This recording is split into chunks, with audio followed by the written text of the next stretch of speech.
What's up, everyone? Thanks for joining us for this special Christmas Eve edition of Chasing Signals. We've moved time to accommodate the change schedule here for the Christmas week. Ben, how's it going? We're going to be diving into the Week 16 slate here. You excited to talk some football?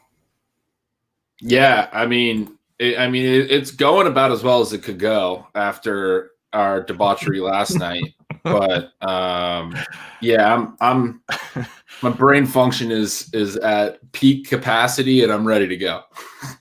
Yeah, we did ship chasing last night, and then we hopped on with Pete for splash play and drank beers throughout. So we're maybe not firing at 100% here.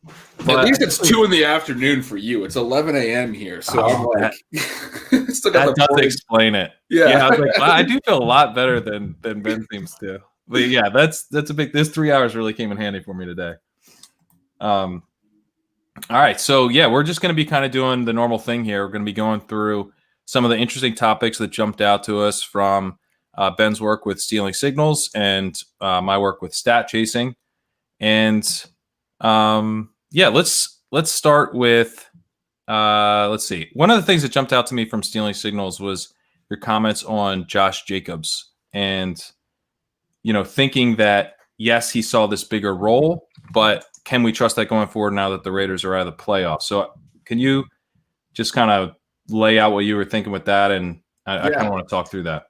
Yeah, so Gruden's always used him kind of interestingly. And I had this theory way back in week 1. He played 78% of the snaps in week 1. He ran a bunch of routes, and I had this theory that it was very similar to week 1 of his rookie year, where Gruden used him a bunch and ended up being his biggest snap share of the season in his rookie year. And that maybe there was a concern that Gruden almost was like wanting to show off that they, all the offseason talk about Jacobs' pass catching role. And that ended up being pretty true. He has not touched that week 1 snap share, and his 6 targets in week 1, he hasn't seen anything. He hasn't hit that again all season. He has been fairly decent in the passing game, but anyway, this past week, his snaps jumped a little bit too. His receiving role jumped a little bit. And I think from like a trend perspective, that seems all promising. But then you think about where they were at, like that was very much a do or die game. It was a close game against the Chargers. They lost by 3. And I think you would expect them to kind of lean on him more because that was their last chance to make the playoffs. They had to win that game. They're not out of it. They play Miami now, and if they beat Miami, they're a game behind Miami. But they still would have to pass the Ravens. They have like a 1% chance because they need they can pass Miami and it still wouldn't matter because they're 7-7. There's 2 teams at 9-5, and only one of them is going to get in unless they pass someone who's 10-4. So Baltimore has a super easy schedule. They play the Bengals and whoever else these next couple weeks. And so yeah, they got the Giants this week. Giants and the Bengals, yeah. So they're 9-5. They're going to probably be in over Miami even. Anyway, the Raiders are sort of out of it now, and I kind of feel like we look at what Jacobs did last week. It could be promising in some regards, but I also kind of feel like we might see a little bit more of what we've seen from Jacobs throughout his career at times, which is like, oh, we're not actually going to push him. He has had, some ankle troubles. It was promising to see his role jump on a short week after, the Instagram posts and everything. He wasn't even necessarily a lock to play the week before, and then he plays a lot on a short week, and now he has a long rest period because that was the Thursday night game last week. But I still, I'm not convinced he's going to approach this 68% snap share again in week 16. I actually kind of think it'll fall back. What do you think about that? Is that a crazy theory? Well, I think we have some things working in our advantage if we want to play Jacobs because they play Saturday and then the Ravens play Sunday. And so even though there's a small likelihood that the Raiders will make the playoffs, they're going to have to play it like they still can make the playoffs. They're not going to be like conserving guys for 2021 if the Ravens haven't even played yet. So I think that for week 16, I'm viewing Jacobs pretty similar to how I viewed him all year, just that if they can control the game and, the game script works in his favor, then he's probably going to be in a decent spot. And so I guess I'm a little bit more impressed with the snap share from last week and feeling a little bit more bullish on Jacobs overall for Saturday. I think that's a fair take. And just to be clear, I don't think they're going to rest starters. I think you go into the situation where you still have a chance to make the playoffs and you think we're going to win. I just think Jacobs' usage throughout his career has been weird, where in some key spots they've bumped him up, and then for sort of no reason it kind of falls back. And trying to pick whether he'll be at 55% or 70% of the snaps, it just kind of feels like one of those situations where he might be 55, 60% as opposed to 70 or more percent of the snaps, which is a pretty big difference for him in terms of sort of what his range of potential outcomes is, because he doesn't really have a massive receiving role. He has a solid one, but not a huge one. And he's so reliant on big touch counts and rushing efficiency.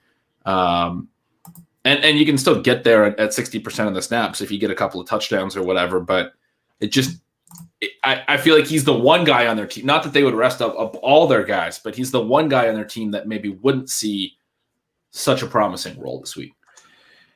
Yeah, and betting on the Raiders to do weird things with the running back rotation has been a very strong bet all year. So from that part of it, I'm with you. You can't just say, oh man, his snaps are up and that's a really great sign going forward. Let's roll, because they've done a bunch of weird stuff. I mean, they're using Theoretic and stuff when you don't expect him to play at all, and it's just gross. So I get that part of it, but I guess I'm thinking they'll probably do pretty much what they would have done. I guess my feeling on it is this is no different than if this game had been in week 12 or 13 or something. You know what I mean? The end of the season thing, as sure, I'm not too concerned about. But so I think what's interesting is I guess there's two decision points with him. There's seasonal leagues. Would you sit him for certain types of players? And probably if you're in a championship with Josh Jacobs, you're probably starting him. And then there's the Saturday slate, the 3-game slate. He's the highest priced running back. He's probably going to be relatively chalky just because there's not a ton of running backs. I mean, I think DeAndre Swift is really interesting, and people are also probably going to play Fournette. But they're a lot of times on these shorter slates, the top priced players wind up carrying more ownership, I think, because people need to spend salary somewhere. And they're like, okay, yeah, right. Josh Jacobs is the top running back on the slate. Even though people don't want to just have really gross running backs. Right. You can talk yourself into Josh Jacobs pretty easily when the options are pretty thin elsewhere. So would you be, if you think he's going to be chalky on the Saturday slate, would you be inclined to be underweight on him? Or when you say it's going to be closer to week 12, week 14 stuff, how do you fall pessimistic still? Or like I kind of do? In this scenario, I mean, Ben, you have to factor in that I'm not going to be playing Fournette. So what else can I play? So no, I will not be underweight on Josh Jacobs, because who else am I going to play at running back? And I'm not that excited to play DeAndre Swift, since I think he'll be chalky too. And that matchup is not very good, so if I'm going to play Lions, I think I'd rather play Marvin Jones. Somehow his price went down after last week, and he's pretty interesting. I assume maybe he'll be pretty chalky too, but I guess everyone's kind of chalky on this 3-gamer. But yeah, I don't think I'll be underweight Jacobs. I'll probably be overweight Jacobs. Miami seems to have invited teams to run on them throughout the year. The Raiders seem to be unable to decline that invitation. So I see paths to Josh Jacobs, hitting some strong value. And the other thing is that Darren Waller is probably going to be massive chalk on the 3-gamer. So if you play Josh Jacobs, it's potential leverage off one of the chalkier pieces, and getting off tight end chalk isn't the worst thing. So I guess I'm just going to play Myles Gaskin and Nelson Aguilar from that game. Yeah, I think those are both good plays. I mean, no one's going to want to touch Gaskin because it's really hard to predict what's going to happen with that rotation there. I mean, I have no idea. Last week, I felt very confident, probably overly confident, but I was I just think Ahmed's going to get, basically a workhorse role. And I had him. I didn't go heavy enough on him, but I did have some of them in DFS. And then this week, I'm although Miami has been a one-back system all year, they finally have the two guys that we were worried about cannibalize each other active, it sounds like. So maybe Gaskin and Ahmed kind of destroy each other's value here. Do you think they just roll with Gaskin? That could happen. I mean, I could see what you're saying, where they kind of cannibalize each other. I think it's interesting that Ahmed didn't ever really get a role at all for the first half of the year when Gaskin was actually healthy and playing. Like it was Gaskin's backfield, and I don't know that Miami is really in a situation, or Gaskin really is that player that he's had like clearly earned the backfield, and he'll be back and starting. But when he did come back for week 13, he immediately was back in a really heavy role. But as you noted, that wasn't a game that Ahmed played, right? Like they haven't played together yet. Not really. Yeah, I don't think they really have. I mean, excluding the early stuff that you're talking about. They didn't. Okay, so before Ahmed did anything, was basically Gaskin's whole season, and then Ahmed was playing in 9, 10, and 11 weeks. 9, 10, 11. Gaskin was back for 13. Ahmed was back for 15. And 12 and 14 were weeks where we saw some DeAndre Washington and other guys. But yeah, I mean, I could see a split, but I think when you look at their logs, and you look at their weekly trends, they've pretty much always had one back. And I think it's just sort of how they want to run their offense. They want to sort of commit to one guy and not, telegraph anything or whatever. So I don't know. For a 3-game slate, if no one's going to play Gaskin, I think he's an interesting play. I do too. I would. Yeah, I guess if no one's going to play him, I think he's interesting. I think for season-long managed leagues, I'm in a situation in a dynasty league where I'm going to need to start Gaskin, and I'll start Gaskin. I feel fine about if you're in a position where he's probably your best option. I think I'm confident enough to roll with him. I need the ownership to be pretty low in DFS before I'm really confident to, I don't want to have him come in as a medium owned option. And I have, That's fair. Yeah. I mean, I think if he has any kind of real ownership, he's an easy fade too, because we don't know about the split. But I don't think it will. I don't think he'll be somebody that people are on. We just talked about Jacobs and Fournette, and then probably Swift, who I'm more excited than you to play Swift. Just because of the sort of the high value touch role. He has the catches. He has the green zone work. He fumbled at the goal line. They went right back to him. They got back down inside the 5 in 7 plays because they got a safety after he fumbled, and then moved down the field really quickly and completed a pass inside the 5.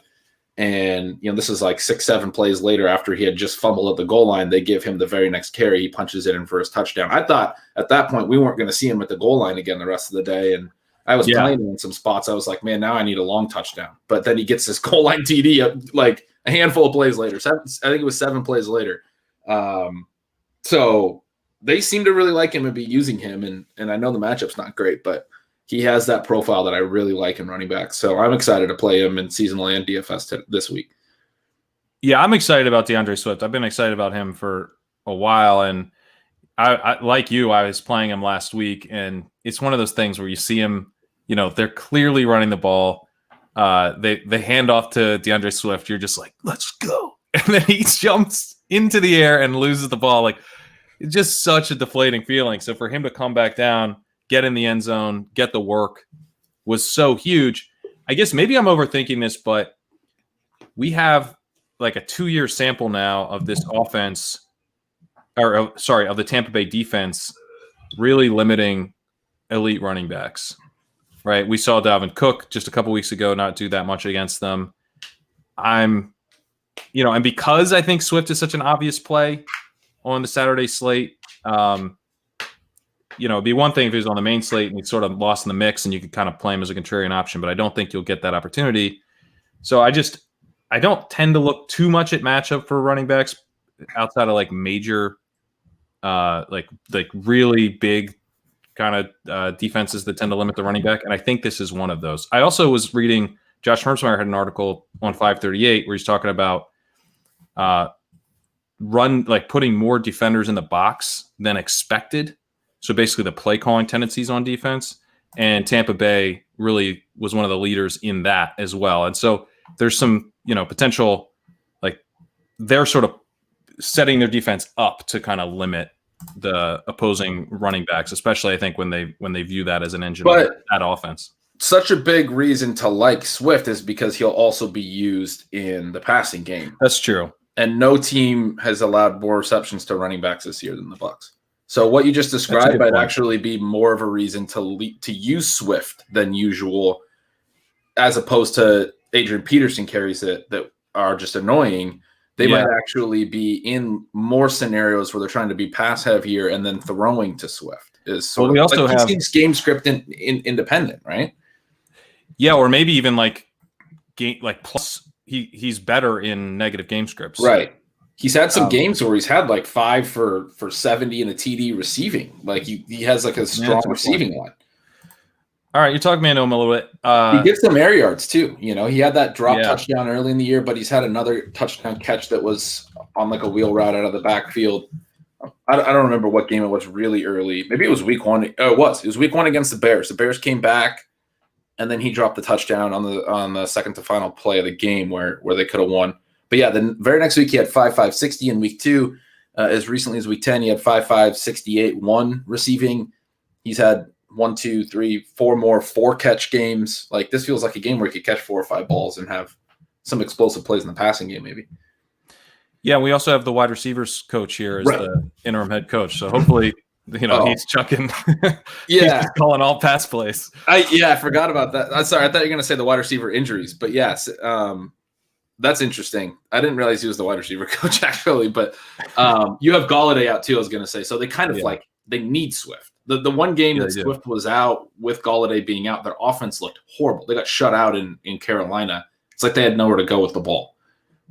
So I don't know. I feel like they're going to still make opportunities to get the ball to the one sort of playmaker that they feel confident in. Yeah, I'm with you. All right. Well, there was a question here about Jeff Wilson and kind of in relation to some of these other running back options. I wanted to talk to you about him and also just more generally about CJ Beathard and how that affects this offense, because Nick Mullins seemed to basically keep things rolling like basically Jimmy Garoppolo was back there for the purposes of the weapons. I don't know if that's the case with Beathard. Ayuk is someone that we're both very bullish on, have been kind of pounding the drum for Ayuk. We both have for weeks now. I would love to play Ayuk this week, but I'm starting to get a little nervous about him. And then I also want to play Jeff Wilson this week, but he's going to be tougher to play too if Beathard tanks the offense. So I guess my take on that is, why would we think that he would? Because we could have thought the same thing about Mullins. And I think to a degree, this offense is sort of quarterback proof. That's a pretty bold claim, obviously, but I don't think Jimmy Garoppolo was that special. I don't think Nick Mullins was that special. I think it's a really intelligently designed offense. They use a lot of motion. They create a lot of short passing situations that lead to yak opportunities. Obviously, the running game is a huge component of it. So I'm searching for reasons to need to fade them. It is sort of like the expectation that I'm coming from, and I don't see a lot. Like in Beathard's career, he hasn't been great, but he hasn't been so atrocious that I need to fade a guy like Ayuk who's been playing as well as he has. And I still think, whether it's near the line of scrimmage or downfield, Ayuk's going to get volume. Yeah. And they're going to have pace too because of Arizona, right? Arizona's going to bring some play volume up for them. That's a good point. And the thing with Ayuk that's just so hard to fade is that you have what appears to be a very talented player, a guy who can earn targets deeper downfield and in the intermediate areas of the field. And then with Samuel out, he also gets schemed some shorter stuff. And he's just so clearly the focal point of their offensive design. So it's the best of both worlds. You get a guy who's getting kind of funneled targets, but also earning targets. It's just if the passing game does anything, he's going to have a pretty big chunk of it. Yeah. So it's just hard to get away from. There's this comment in the chat that Beathard only throws to tight ends and running backs.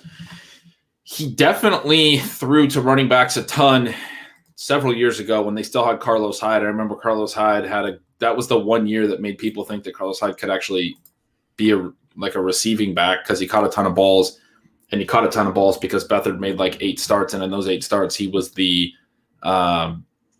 had the leading target share in the offense. He had over a 20% target share, which for a running back is ridiculous, and racked up like almost all of his receptions. So the whole Carlos Hyde can catch passes myth of his whole career basically was because of 8 CJ Beathard starts or whatever it was that year. But that could happen, and maybe I don't know. I think that's interesting. I hadn't thought of that, this comment. I'm kind of just bringing it up and thinking through it right now. But Wilson's been running a decent share of routes the last few weeks. So I think that's a positive note for Jeff Wilson. Yeah, I've been hammering this on Stat Chasing, but Wilson has been running per snap.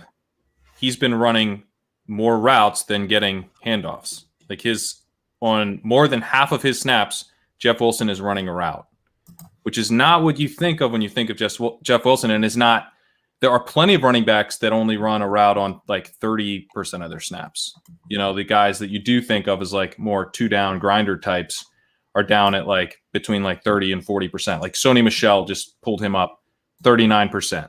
He ran around 39% of his snaps. And then there's guys who are like, classic receiving backs.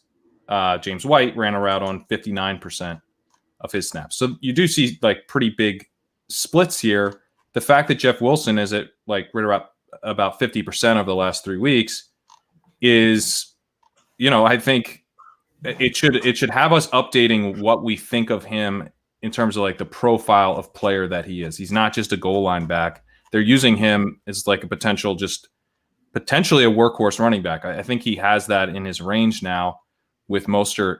If Mostert's out, right? Or very likely to miss. Yeah, he's back on IR, I think. Oh, back on IR. Okay. That's okay. I just wanted to confirm he's definitely out. Yeah. So with him out, I mean, I do think he's got that chance. It's not locked in. They could obviously mix in McKinnon and Coleman and stuff more, but he's not just someone you're banking on to get in the end zone a couple times. I think he has, the potential for a fair amount of targets. He had 4 targets last week, so he could have a decent workload in the receiving game, especially if this Beathard narrative has anything to it. But then the question is, so there's 2 things. One, it was interesting. I played Wilson last week in a main event team, and I was watching it, and it was bad in the first half for Wilson. Yeah, it was all Mostert. I was like, man, I messed this up. And then Mostert got hurt right around halftime, and was quickly ruled out basically for the rest of the game. And Wilson kind of was the workhorse the rest of the way. Saw a ton of work. They did mix in Coleman a little for a couple of snaps, a couple of touches. And a little bit of McKinnon on some obvious passing downs. My concern is like they didn't really stick with this committee that they had been showing the last couple of weeks with Mostert and Wilson, which sort of suggests that they weren't as optimistic about Wilson as I kind of was taking from the previous 2 weeks. Yeah, like they had kind of moved him back to a reserve role and went forward with Mostert. Yeah. Now they don't have the Mostert option anymore, right? But does that suggest that like Wilson was more playing out of necessity than out of like something they've seen with him? And then if Coleman is a week closer, or now that they don't have Mostert in the game plan, do they just decide we're going to unleash Coleman a little bit more and let him get some more run? They haven't used him a lot for several weeks, but they obviously liked having Coleman. They always kind of have, and they've used so many committees that I'm having a hard time seeing. I think you're right that it's in the range of outcomes, but I'm having a hard time seeing that outcome where Wilson is sort of the workhorse. I think either Coleman plays more or McKinnon plays more, but they continue some type of a rotation. Yeah, no, I agree with you on the Mostert thing, especially like that. I was wrong about that. I thought they would be in more of a committee. And before Mostert went down, it was very much like, no, Mostert is the starting running back here. And, who knows? Maybe it would have gotten a little bit more even in the second half anyway. But from what we saw, you have to think we were just a little bit too bullish on Wilson compared to Mostert. What I'm not sure about is, that Wilson doesn't have a clear lead over Coleman and McKinnon, because those guys were active last week. They just didn't get any run. It'd be one thing if Coleman had been a healthy scratch. Then you're like, man, well, now Coleman's going to be active and who knows what's going to happen. But Coleman, he only got 6 snaps, so I guess I'm just more open to, I'm more enticed by the ceiling on Wilson, because one thing we know about Wilson is he's going to get the goal line work with Mostert out. I mean, he had a fair amount of goal line work to begin with. Mostert got 2 green zone carries before he went down, and then Wilson got 3 total, but I think all of them came after Mostert went down. But I don't think he's going to lose goal line work to McKinnon or Coleman. So right there, I've got the touchdown upside. And Wilson actually did get a couple of those before Mostert went down. That was some work that he actually got. He came in and got a carry on a first down, was in for a second down pass, and was still in for a third down where they called a timeout. And then they came back out of the timeout and brought Mostert back in. I remember being fairly frustrated because I was like, man, I felt like at that point already that he was TD dependent. So when he was on the field for those snaps, I was hopeful that and then he ends up scoring later after Mostert's hurt. But you very well may be right that he's the clear kind of goal line guy. Sorry to cut off your train. No, if he's just the clear goal line guy, then all I really need is for him to get 4 or 5 targets, and I'm in business if the offense does anything. So the thing that I'm most focused on, and that's how I kind of kick this off, is like, what are we going to get out of Beathard? Because if we get anything out of Beathard, then I'm really excited about Wilson and Ayuk. But if this offense really is struggling overall, then having the guy who's going to get stuff at the goal line becomes less enticing. So do you think there's any concern at all, though, for this idea? Like, I agree what you just said is promising and seems like the most likely outcome, and it gives Wilson this sort of high-value touch combo role where he could be the goal line guy and catch passes, and Beathard's going to throw to running backs. Like, that actually, that translates to me, and like, that seems like there's some good upside there. Is there any concern that Shanahan does like what we used to always sort of attribute to Belichick, where like the game starts and we're like, wow, it's completely different. It's completely different than what we thought. Tevin Coleman is getting the goal line work. And Jerick McKinnon is getting a ton of receptions. Right. Yeah, there's definitely that concern. Yeah, because we've seen it. Yeah, the floor with Wilson is pretty low. But I do think like there's a very clear path to see how he has just like a really big game. Yeah. 2 touchdowns, 4 receptions, just a really nice game. So I'm excited about him.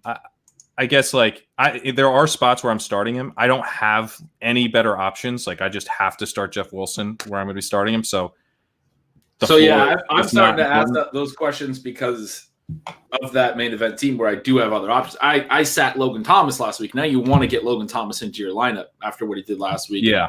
He's had 3 good weeks in a row. So we'd either have to sit Logan Thomas or we'd have to consider sitting someone like J.K. Dobbins. I don't think I'm going to sit those guys for Jeff Wilson because there is sort of the floor, but the ceiling is pretty enticing. I mean, you're doing a pretty good sell job. Yeah, I wouldn't sit Dobbins. I would still play Dobbins, but I think I might. I would consider sitting Logan Thomas. I know he just went off, but well, it is tough. It is the mistake we made last week. Going back to that is so hard. Yeah, that's such a tough thing to do to yourself. Like just to go back to the well and the exact mistake you made. It's probably right, and especially because we could use some differentiation, and anyone who has Logan Thomas is probably more likely to play him. And I don't think anyone who has Jeff Wilson is going to be any more likely to play him after last week, but maybe. Yeah, I think those are probably a toss-up. So if the differentiation is coming into play, then I'd probably lean Wilson slightly, and then you have that kind of leverage angle. So I'd probably go Wilson, but I know it's emotionally that's so tough. It's tough. We got some questions about Rager and Mooney. I had Mooney down on our list of topics anyway, and I'm always down to talk about Jalen Reagor. So let's talk about those guys. I guess Laviska Shenault is another kind of cheap wide receiver for DFS that I've mulled playing because I'll just say I'm kind of interested in Darnell Mooney this week. One thing that jumped out to me from stat chasing this week was that Mooney played a little bit more in the slot than what we'd seen. So I was looking, I saw Anthony Miller, his routes were down. So that was kind of weird. I was like, oh, this must be like a 2 tight end situation. What was going on? It was. Javon Wims was running more routes though too. No, not too many more. A few more, but he's always kind of had a role. The Anthony Miller drop was almost certainly because of more 2 tight end sets. Cole Kmet shot up to 100%, and Jimmy Graham gained routes and snaps from last week. Cole Kmet was like 77%. You're talking about snaps? He didn't. Both the tight ends went up in routes and snaps and stuff. Wims went up. Mooney had a season high in slot snaps. But that's weird because, my logic with the Anthony Miller thing was the 2 tight ends, you basically lose your slot unless they were putting 2 receivers on the same side and the tight ends on the opposite side, and then they're putting him in the slot inside Robinson as the only 2 receivers. Darnell Mooney had 23 snaps out of the slot last week. His previous high had been 18 back in week 9. But he was at 7 in week 14, 5 in week 13. So, but like Wims only ran routes on 27%, which is basically what he does, what he's done kind of all year. He's been right in this 20 to 30 range. That doesn't really explain why Anthony Miller was way down at 38% from 59% the week before, and typically 70% or more. I mean, he lost 30 to 40 percentage points from sort of his average or what he'd been playing over the last couple months for sure. That wasn't Wims 27% that caused that. So I like that's the point I was trying to make. Kmet went up and Graham played more snaps. He didn't actually gain more routes, Graham. So that's interesting. But when you look at the snaps, both the tight ends went up quite like a decent chunk. And so they were running more 2 tight end sets, or they had, these 2 tight ends on the field. I can't explain the Mooney slot thing. It's like they must have been stacking their 2 receivers on the same side of the field in these 2 tight end sets. Well, Mooney also ran more routes than he typically has. So I think he was at 92% routes last week. He was at 85% in week 14. He was actually at 95% in week 13. So maybe that's not quite true. I don't know. So Miller was at 70% of routes in week 13. He was at 59% in week 14, and then he went all the way down to 38% in week 15. So there's been a drastic shift in Miller's role, and Mooney's seeing more work out of the slot. So I was kind of reading it as like Mooney's getting a more versatile role in the offense, and it's at Miller's expense. But also the 2 tight ends are factoring in as well. I do agree about that. Yeah, I think so. This kind of feels like we're arguing over semantics, but I think it's actually a really key point to whether or not you're interested in Mooney, because my counter from the beginning would have been that I've been sort of interested in Mooney at various times throughout the year because he's had this role, and that I don't think his role has really changed that much. But you're noting he had more slot snaps than he had all year, so maybe there is a shift. But that's sort of why I was jumping on that point is I've played Mooney at times this year and expected sort of more out of him. And he's had some really strong air yards weeks back in sort of the late first half of the season, maybe in the week 7, week 8 range. There was times where it was like, oh, he's starting to become this like deep threat, and he's making this jump. Yeah, here, week 7, week 8, week 9, he had over 100 air yards each game. And then he had 1 air yard in week 10, and his role was sort of the same, but it just kind of like evaporated. And then after their bye, week 11, he had another 138 air yards, another strong week. And then since then, he's had 50, -5, and 37. So like my argument, I think, would be that Mooney's role has been fairly static since about like week 5 when it had grown to what it currently is. And that there's maybe not a massive shift in in this past week. It was more just about like less Miller and more Kmet is sort of the way that I was reading it. And so he might be fool's gold in the sense that like he actually scored the last couple weeks and now that makes him seem good. But like he's been running a lot around. I can't imagine his tipper is very good. Were you looking? No, it's not that good. I mean, it's well, the other thing with target per route run is it's based, it's correlated with ADOT, right? So, or negatively correlated with ADOT, I guess. So, he runs sort of deeper routes, but yeah. See, let me pull it up. Why can I not find him? I just kind of feel like this is like 9%. Which is, yeah. I mean, it's not terrible for a downfield guy. I'm sure the weighted one that we were talking about is 0.45 on the 0 to 1 scale, which is decent. That's actually for the weighted tipper formula that I pulled up. Okay. Yeah, it's not terrible. I've been looking at that more on a different scale. You were telling me, scale, yeah. So because it's sort of easy for my brain by like compared to. On kind of the same scale as yards per route run, he's at 1.79. So it's kind of like, that's fine. You're not like super psyched to get, you'd want someone kind of a 2+ to be like really excited. For example, Allen Robinson has 2.48 by that scale. So it's not like you're so excited, but the Bears are playing Jacksonville. David Montgomery, I think, will be pretty chalky. So I don't know. I guess but he's on such a tear. I imagine people will want to play him. So if that's the case and you can kind of leverage off him, and then I was starting to entertain the idea of maybe doing like a little mini correlation with Laviska Shenault, who's been targeted decently the last couple weeks. So Shenault's interesting. Maybe I'm getting too cute.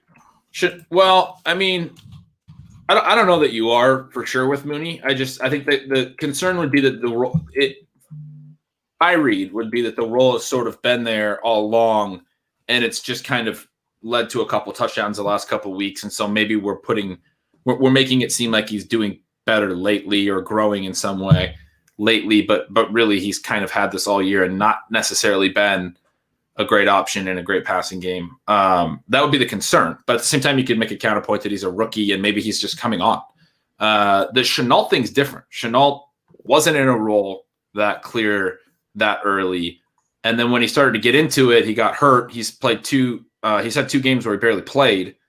He's only played 12 games all year, and 2 of them he's played 35% or fewer of the snaps. One was only 14% of the snaps because he left early. One was a hamstring, one was the thumb in the Minnesota game, and his snaps and his routes have been rising sort of disjointedly in the non-injured games late in the year. He's had some big usage numbers at times. And so he's one that I've still kind of been hoping we'd see a big ceiling game from before the end of his rookie season.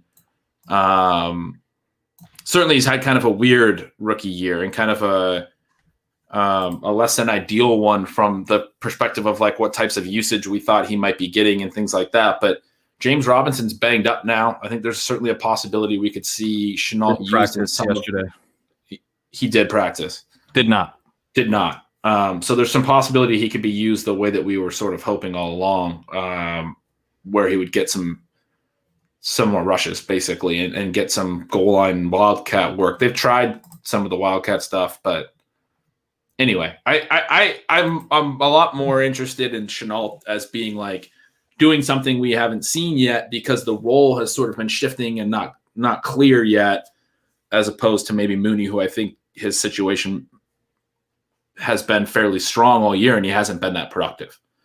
What about Cole Kmet? Because, the big takeaway, one of the big takeaways from this discussion is that Cole Kmet is just running a ton more routes. He's not been getting targeted at a high rate all season, and that's remained the case even as his routes have shot up. But one thing, like on a large sample, and I wanted to get your thoughts on this because I was kind of thinking through, it's sort of like a half-baked idea, but it's like on a large sample, like on a season-long sample, I definitely want the guys who have a high target per route run.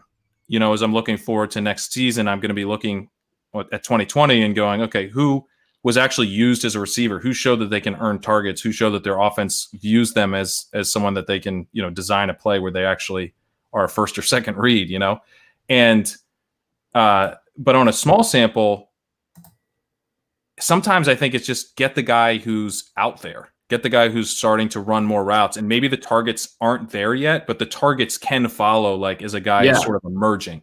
Well, and go ahead. Well, to that point, you wind up with a very small sample of games where the guy was actually playing a lot, and so Kmet, the role has been growing, and the targets haven't been bad. He's had 7 targets in 2 of the last 3 games. They were bad last week when he got to 100% snap share and his routes peaked. But that could have just been target variance last week. I mean, even a guy who's in that role, 100% role all year, might have some games where he only gets 2 targets. So you maybe don't wait enough that the role has gotten stronger because the targets didn't get stronger with the role. But the previous 2 weeks, when he was running fewer routes, he had 7 targets in both of those games. So there's still this positive takeaway that certainly when he's running more routes, he can get 7 targets in a game. Just because he only got 2 last week and he had 7 the weeks before doesn't mean that he can't get 7 in a larger role. In fact, it would suggest that he could get more than 7, right? He could have, if he goes out and runs 80% of the routes again, he could have a 9-10 target game. The other side of it that's interesting is he's gotten a couple of inside the 10 targets over the last 4 weeks. He also caught an 11-yard touchdown. So, red zone target just outside the 10. He had a 9-yard touchdown earlier. I also know he's drawn a defensive pass interference relatively recently that I wrote about in Signals in the end zone.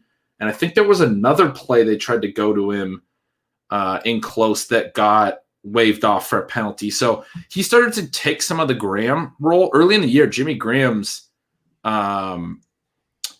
had 5 targets inside the 10 in the first 3 weeks, which was crazy. And then so crazy. By week 7, he had 5 catches inside the 10. And I remember writing at that time that teams don't complete a ton of passes inside the 10.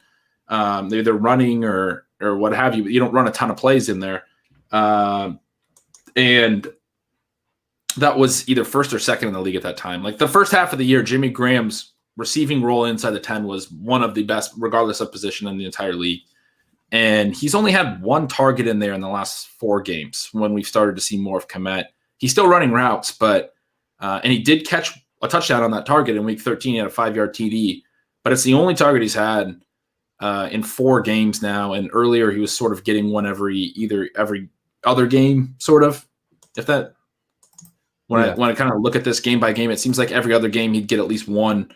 Or he'd have a couple at times. He had 3 in the Atlanta game where he caught 2 touchdowns. So anyway, I think some of that, touchdown equity has certainly shifted Kmet. It feels like they're having Kmet run some more of those routes now. Well, it has to, because Graham is just out there for so few routes. I mean, 3 straight weeks he's been at 41 routes, 41% of the routes or less. Actually, 4 straight weeks. He's not. Yeah, he ran 34% in week 12, so 4 straight weeks, and that's that's going to be a huge. And that's actually that's coming out of the bye too, which is kind of more interesting. There's a ton of these. Sorry to cut you off, but there's a ton of these interesting, cheaper tight ends. Who else do you like? Did you want to finish up a thought on Kmet? No, I just think that the Jimmy Graham, yes, he can steal a touchdown, but it's kind of like, Jesse James or whatever stealing a touchdown from TJ Hawkinson at this point. It can happen. It sucks, but it's not like he's got this kind of, red zone role like he had in the beginning of the season, because he's just not out there very much. He ran 10 routes last week. Right. Graham only ran 10 routes? Graham ran 10 routes. Oh, that's right, because they only threw 21 passes. They only threw 26 times. Yeah. Yeah, or whatever it was, yeah. So no, the other cheap dudes like Dan Arnold's role actually started to tick up. He was kind of doing the Mo Alley Cox thing where it was a really small role and he was catching TDs all the time, but his role actually started to tick up and he started to see a little more volume. I don't think, He's like a clear good option, but he's one guy that like I noticed ticking up. And because Christian Kirk has never really hit at all, like I think there's an argument that if you wanted to play Kyler, you could do it, especially in a 3-game slate. You could do it through Hopkins and Arnold at this point.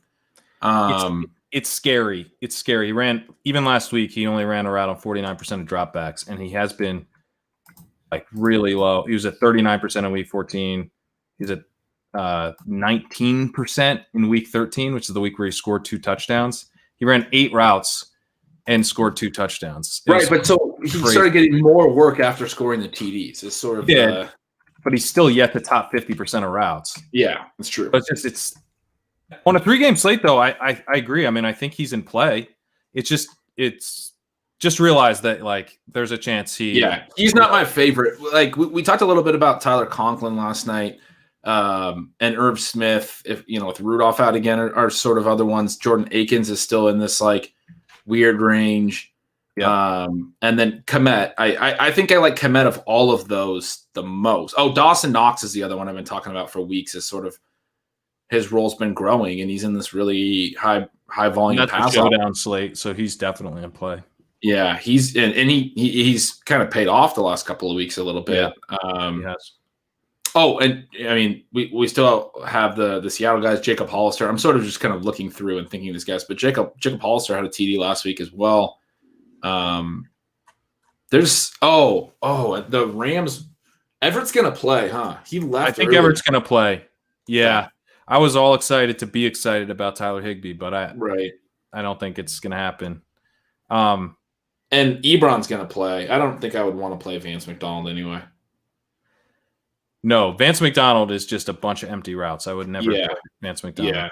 I don't – he's just not – even if you're doing like showdown slate just for that game like you can do, I still wouldn't play Vance McDonald. So of all those names that I just said, even including like Conklin, Irv Smith, whoever, who are you most interested in? I think for me it's Kmet and Knox. Yeah, I think it's Kmet for me.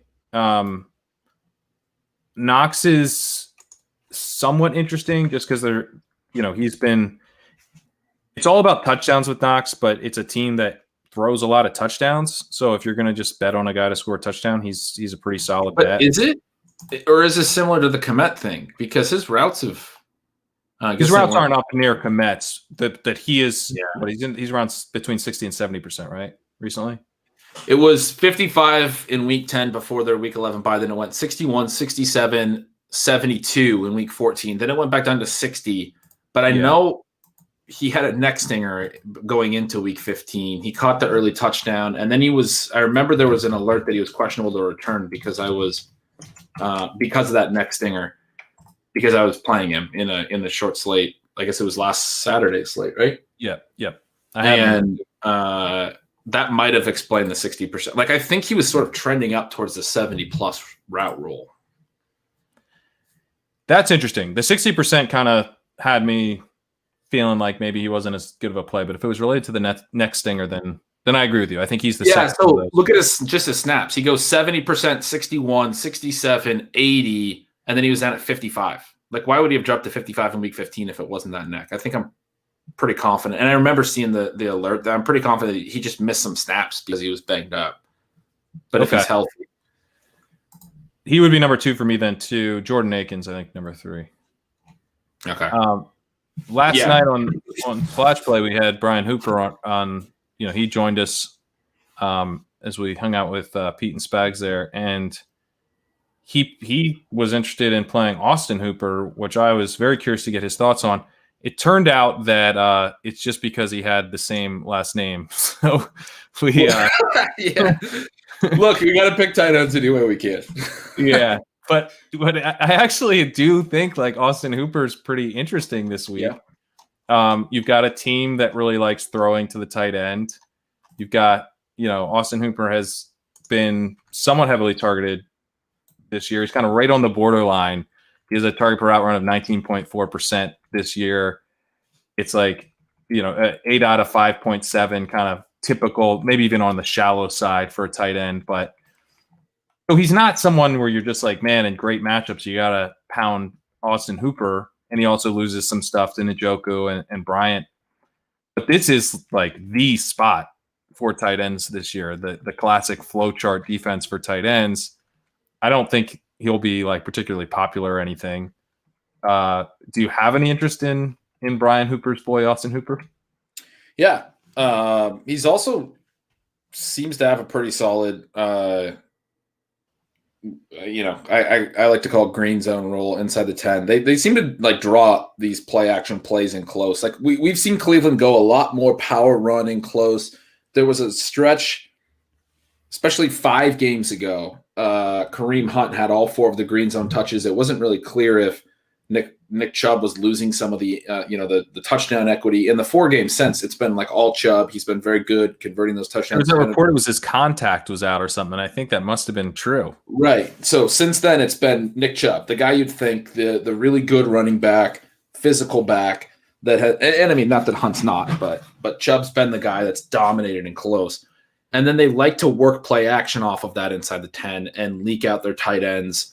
They love to run those plays where they draw a tight end off the right side of the formation back around to the left, and they make Mayfield out, and he's like, I think that's how he scored his touchdown last week. Maybe I'm visualizing that he's just wide open, crossing the back of the end zone, because the defense has to set out to stop Nick Chubb, and he does have 3 targets inside the 10 in his last 4 games. Hooper.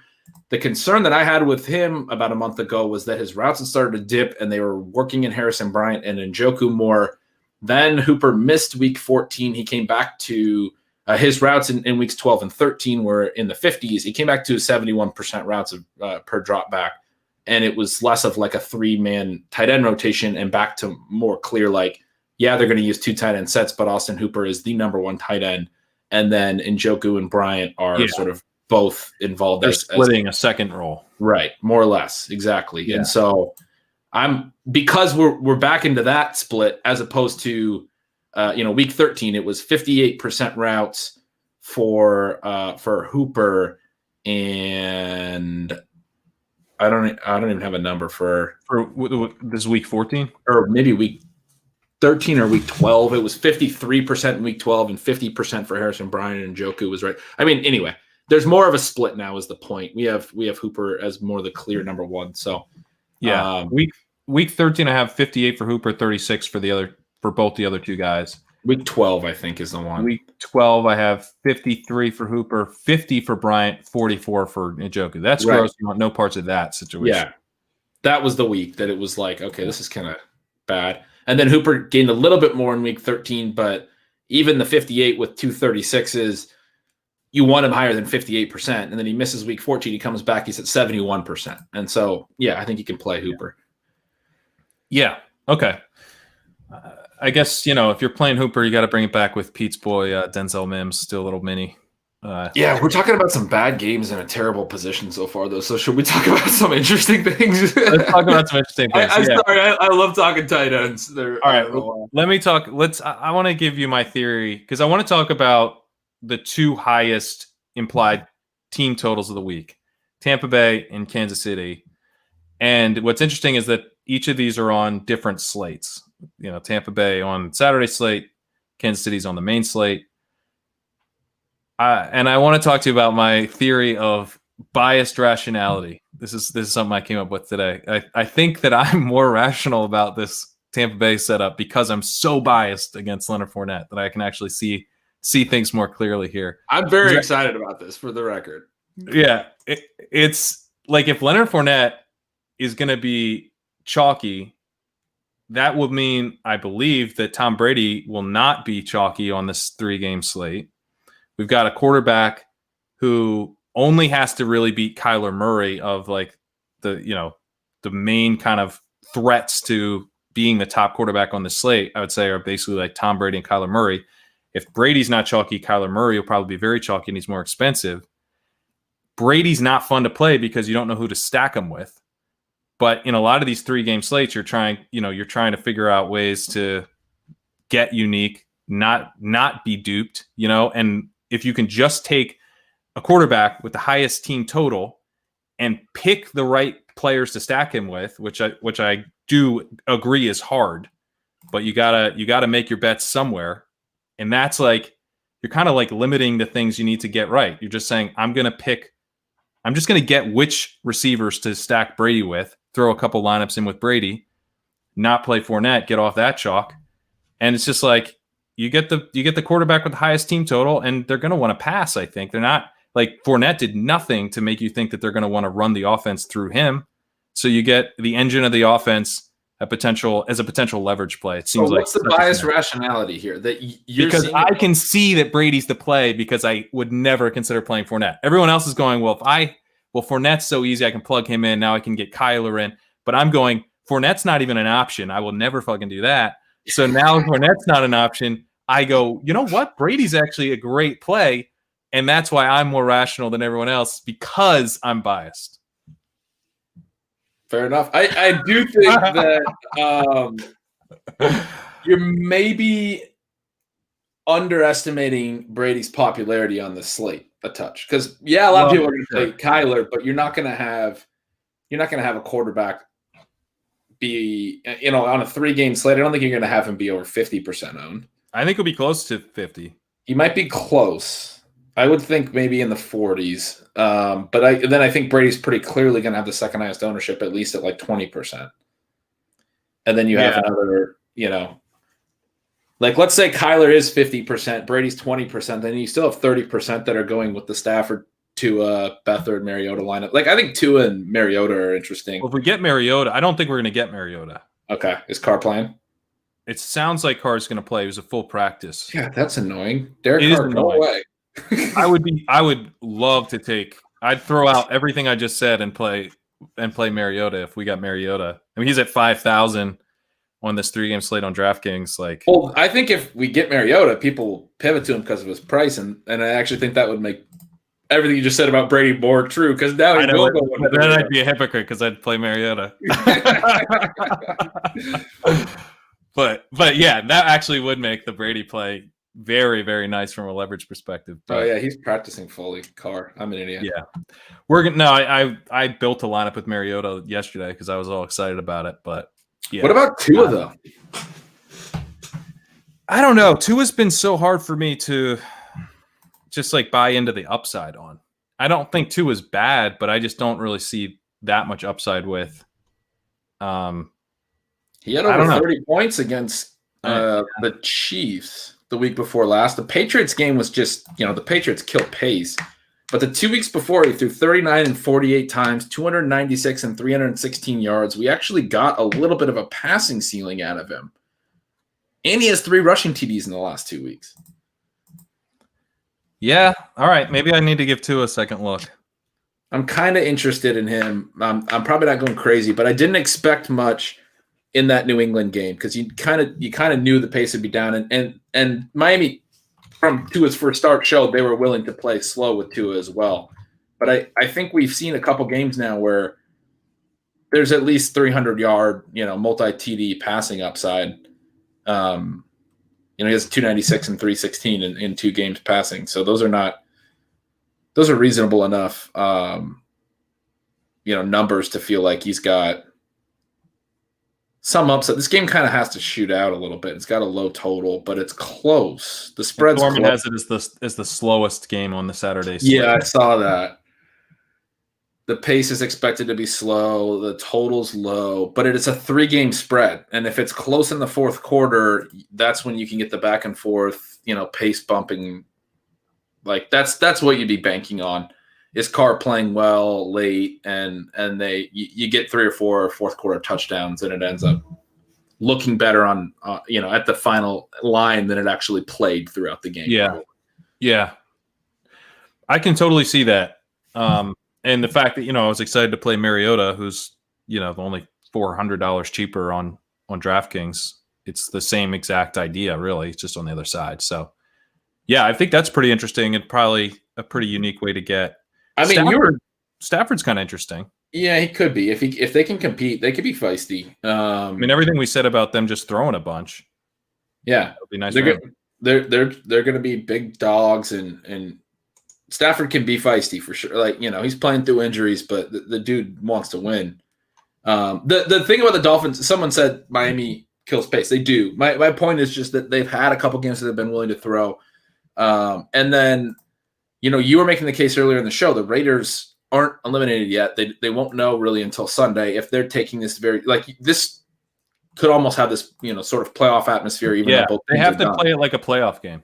Right. And so you might see more aggressiveness from Miami and from the Raiders, both teams. Yeah, maybe. That's interesting.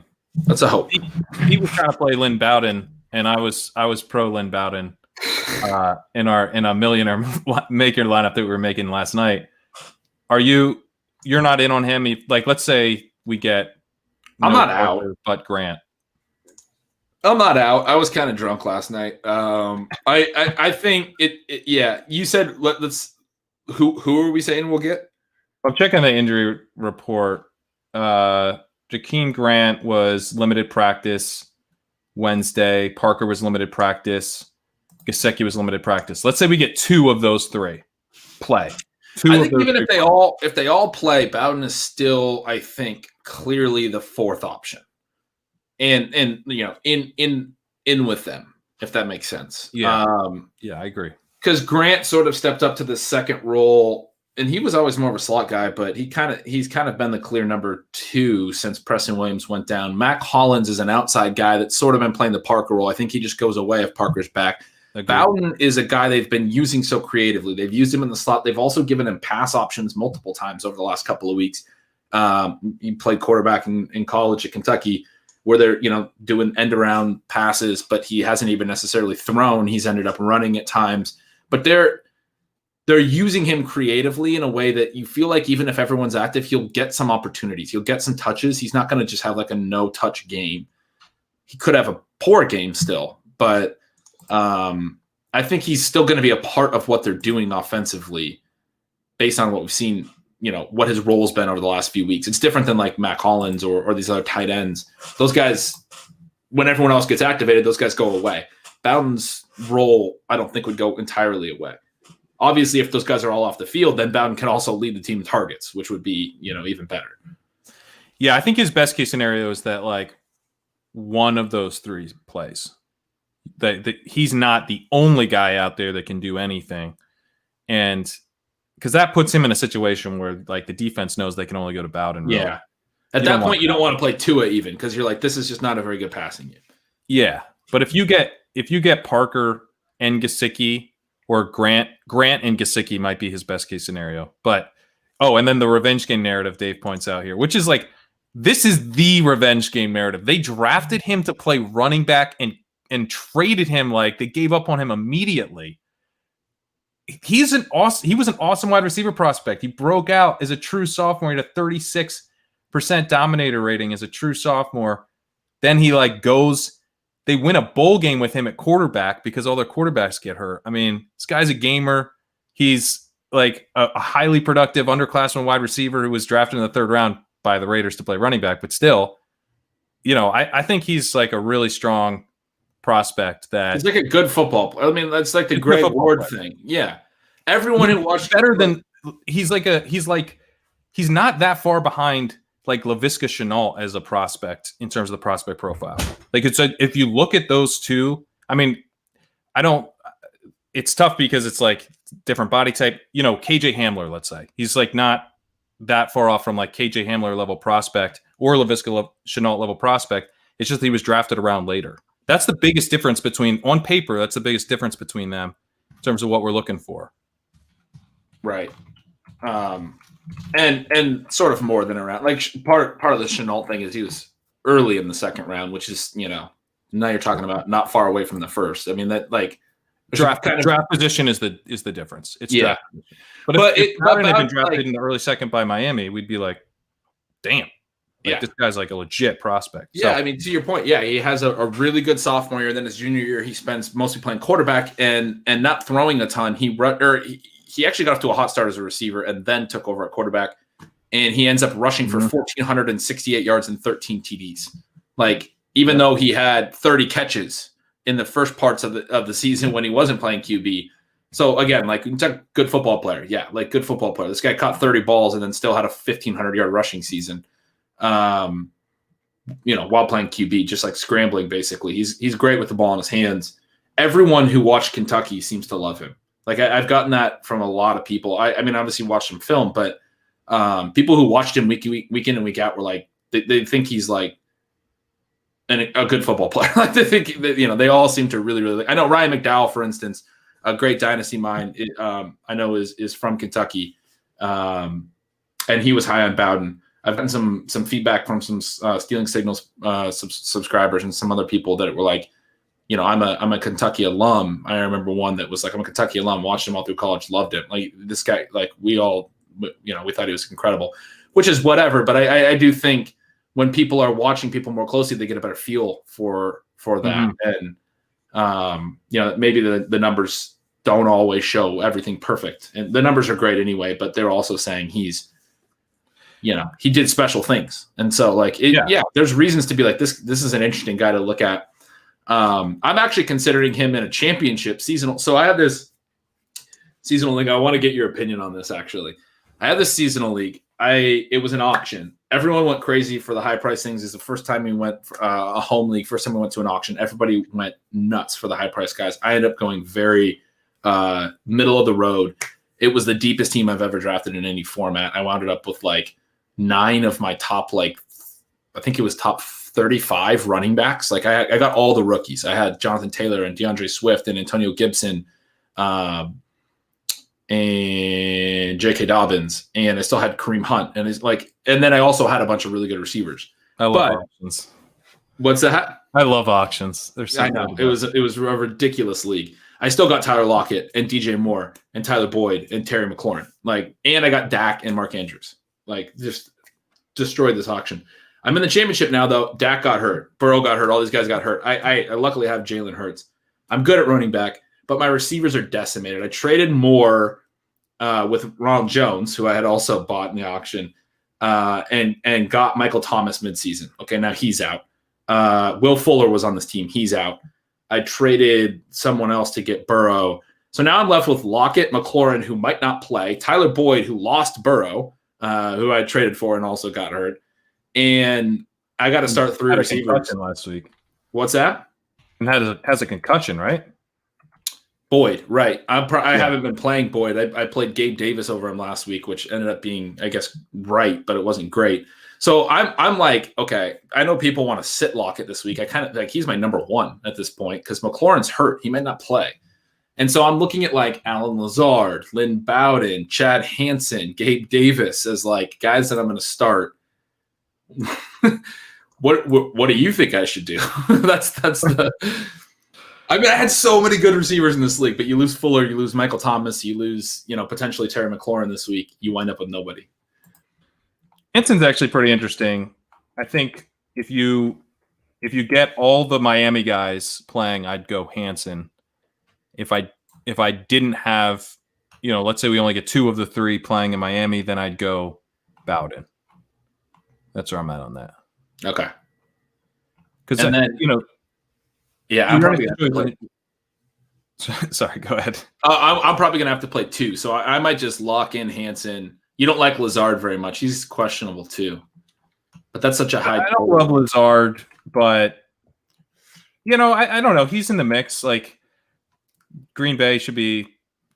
That game could be really interesting. I wish it was on the main slate because you've got the potential for both teams to be able to do what they want to do.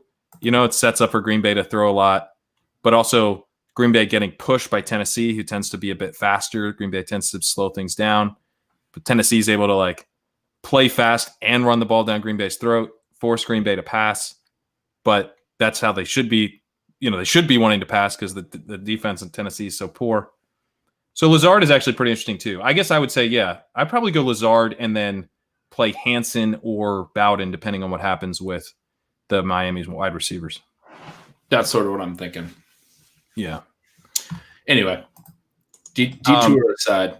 Well, I did, just to close things out on Bowden, because you mentioned how good he is with the ball in his hands. And we've had this, I think I did the exact same rant on Bowden last week, but one thing I didn't mention was just how good of a returner he was. He had 71 kick returns in college. He averaged 22.9 yards per return, which is pretty good. And then he had 9 punt returns, averaged 22.1 yards per punt return with 2 touchdowns, which is ridiculous. Phenomenal. Yeah. Yeah. So the dude is just like, no matter how he's been used, how he was used in college, he was tremendous with the ball in his hands. We have a lot of data on this guy as just being like a dynamic playmaker. Maybe I would just play Bowden for the revenge game narrative over Hansen. Just get him in there. Just play him. Let's see. A couple of quick things here. Like Mike Davis's snaps is something I wanted to ask you about. They've been bouncing all over the place. A couple weeks ago, I was thinking, after the bye that, he might not be in the role that he had been in previously. He was, but then this past week, his snaps really dropped off. Where are you at on his snaps? Are we going to see which version are we going to see? I have no idea. I've been so back and forth between the 50s and the 70s. I think he's a lot more interesting in the 70s for obvious reasons. He's older, and they seem to be getting this Rodney Smith guy more involved. We talked before 2 weeks ago, and we were like, it was possible that he could come back from the bye and be back in a big role. We just didn't know, and that happened. But then I thought that meant that maybe he was banged up going into the bye, and then he'd stick higher, and then he fell back off again. I think it's really, really hard to tell with him. I mean, I just don't have a good feel at all. Yeah, I'm going to try to avoid. I mean, for DFS purposes, I'm not going to touch him. I think one thing I can say pretty confidently is he doesn't have the role that we thought he had, or that we knew he had, that we liked early in the offseason, early in the season. And then also Carolina as an offense hasn't been as great. Like, so the stat I would use again is the high value touches, the receptions plus the green zone touches. Mike Davis, weeks 2 through 5, he has 8, 10, 8, and 11 high value touches. And then from week 6, and he gets banged up through all the way through to their bye in week 13. McCaffrey came back for a game, whatever. He tops out at 5. He has a bunch of games at 5 in that stretch, but he wasn't in this 8 to 11 high value touch range. He has the week 13 bye, comes back in week 14, and he gets 8 in week 14. And it's like, okay, well, that was a lot like what we saw when we really liked Mike Davis in weeks 2 through 5. But then he only had 2 last week. And so I feel like we have a pretty long stretch now where what we saw in that 4-week stretch early, where you had this 8 to 11, potential for a really strong high value touch role. I mean, that's really, really good. A lot of teams don't even hit 8 to 11 in a game. That's the type of role you want to pay up for in DFS and make sure you have in lineups. He hasn't shown that really. It's certainly not consistently and really at all, other than that week 14 game in about 10 weeks now.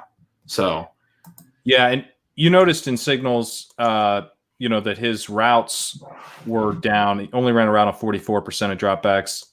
Rodney Smith at 34%.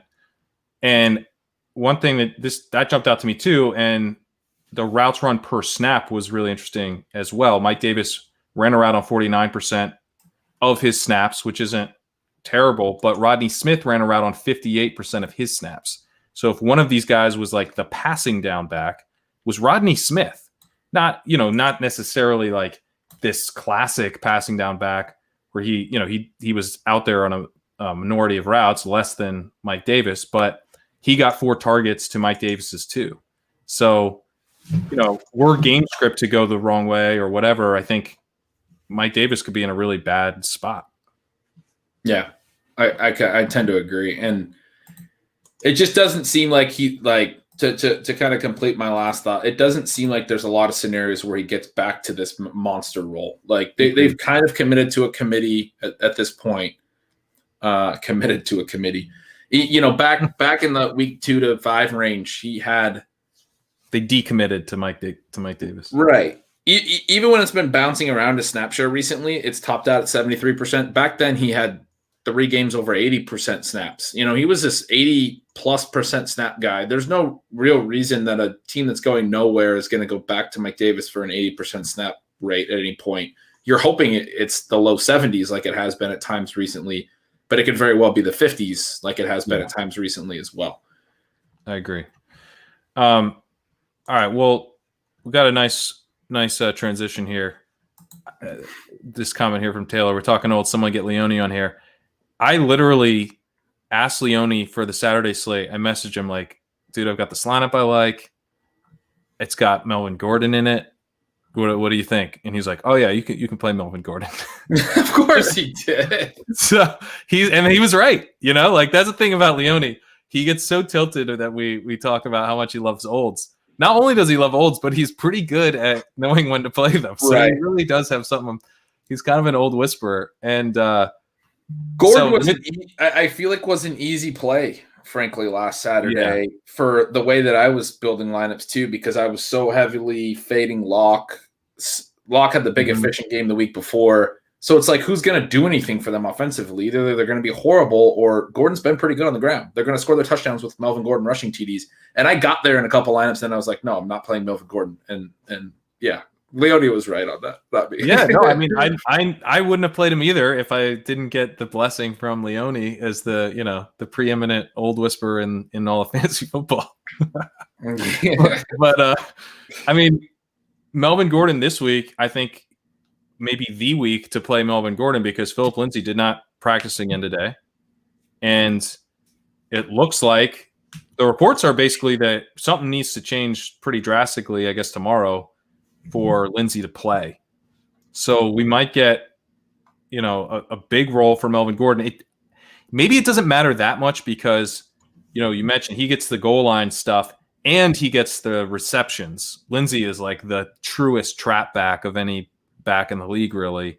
Not necessarily Lindsay's fault, but that's how he gets used. He gets a bunch of carries outside of the green zone. It's not what we want. So Lindsay being out maybe doesn't help Gordon that much since he's mostly opening up low value carries, but it could still, that extra workload could help create some ceiling for Gordon. Where are you on Gordon if Lindsay doesn't go?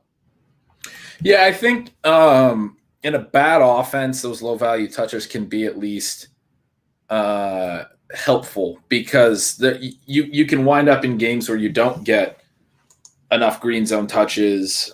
He has been decent enough at receiving, but you might not get a lot of catches because they might not run a lot of plays. And so just having some access to those other low value yardage compiling type touches, some access to a 20 touch game that he doesn't typically have. Like he had 15 last week, 16, 16, 12, 15, like working back. I'm just saying his touch counts. He's topped out at 16 over the last.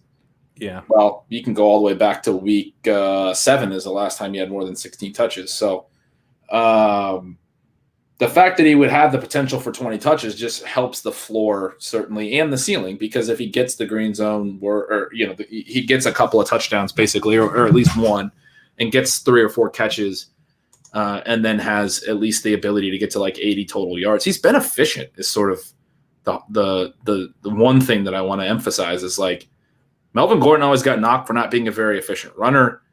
He's averaging 4.7 yards per carry. He's had several games throughout the year where he's had an efficient rushing line.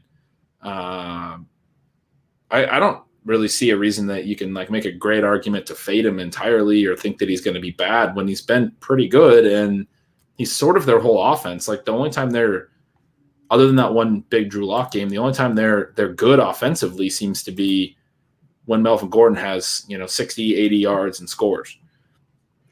Yeah. Yeah. And Lindsay had 3 targets last week, so he does get some passing down work. Now, he's never had more than 3 targets in any game this year. So it's not like you're unlocking a ton of receiving volume. And, he had 2 targets the week before, 1 target, 0-0, so as we count backwards. So it's not a ton of passing game work to my earlier point, but there is something being added of high value. It's not just low value carries. And 11 carries the last 2 weeks, 14 in week 13 for Lindsay. So there's like a decent amount of those low value carries that are opening up. That's the biggest thing. It's pretty easy to see how, let's say Royce Freeman comes in and steals like half of what Lindsay's getting. You're still looking at a pretty clear path to 20 plus opportunities for Melvin Gordon. Yeah. And I think that would be kind of how it would be. You wouldn't see another back take the full Lindsay role. You'd see a lot of that shift over to Gordon, like you just described. That would be my read. Okay. As we talk about kind of gross running backs, where are you at on Lev Bell? And let's say Darrell Henderson here too, the kind of the guys who saw opportunity open up this week. Yeah, well, Henderson is one where I feel like there's some more interesting trend stuff to talk about. After Akers went down, Malcolm Brown played quite. They were in negative script against the Jets, and Malcolm Brown played. And I thought that was really interesting. We've talked in recent weeks about how Brown kind of just went away in this backfield. His role really disappeared when Akers took over, and Akers was getting a 3-down workhorse role that this team had not had all year, because Brown always had that pass catching role, always had a solid. I don't have the numbers right ahead in front of me, but it's like, at least 30 to 40% routes per drop back and also snaps. And then he was down in the like tens and teens in those in those stats. And last week after Akers got hurt, he went up and Henderson didn't, which to me said it wasn't about Brown needing to be phased out of the offense. It was about Akers being the guy they trusted on 3 downs. And they showed us earlier they don't trust Henderson for whatever reason on 3 downs.